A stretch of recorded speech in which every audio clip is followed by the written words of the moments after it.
Howdy. Michelle Renee, Baltimore-based surrogate partner and human connection coach. Recording's a little different today, so hopefully it goes well. What's on my mind today?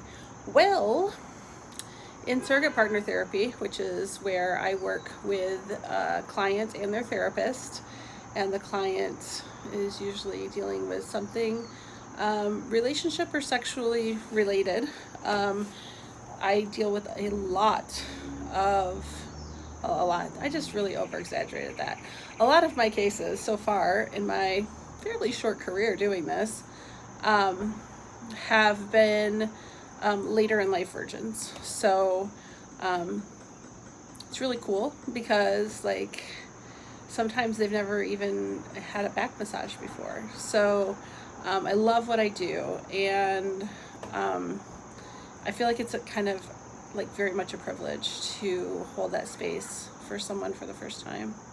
So it's a really slow process. A lot of times clients see me for a year to work through that process. So it's not a quick fix most of the time. So today I got to do something called the mirror meditation or the mirror exercise, depends on who you ask. I tend to call it the mirror exercise. It doesn't feel like so much of a meditation to me. But it's super vulnerable. It's not just vulnerable for the client, but it's vulnerable for me too. And part of what it includes is standing in front of the mirror and talking about myself from head to toe, what I like about myself and what I don't like about myself, and how these parts of my body have served me over my 44 years. And it doesn't get easier, and each time it's different. And it's probably the most vulnerable thing that I do in my work. And I remember the first time I did it, I had a big realization. So I am a plus size person. I walk around in a fat body, and I also, you could find me hanging out at nude beaches. You can find me at, sex parties and kink parties, and, I don't have an issue around being naked in public. And what I realized doing the mirror exercise is that the way I do that is I just completely ignore my body. I pretend it doesn't exist. And I guess that's good in a way. It lets me do all the things I want to do.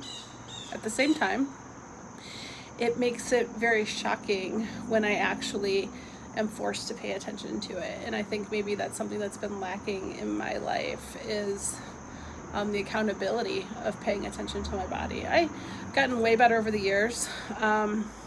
I notice when things hurt. I'm gonna switch hands again here. Let's see if we can do this. I notice when things hurt.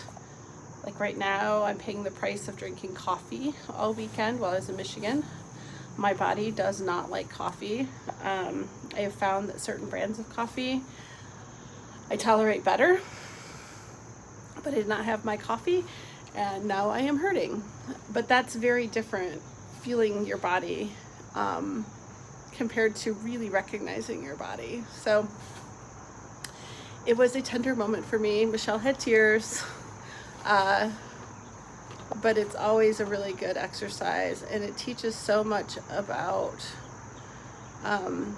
how we see ourselves. So if you're in a relationship, you might look at your partner and see them completely differently than what they see themselves. And it's kind of a really good compassion exercise for yourself and for other people. It helps you really empathize more than maybe you would normally, because there are parts of my body that I hate, and someone else might look at them and not see them that way and think that I'm being hard on myself, which I am, to be fair. Some days I love myself better than other days, and today, thankfully, was a fairly okay day.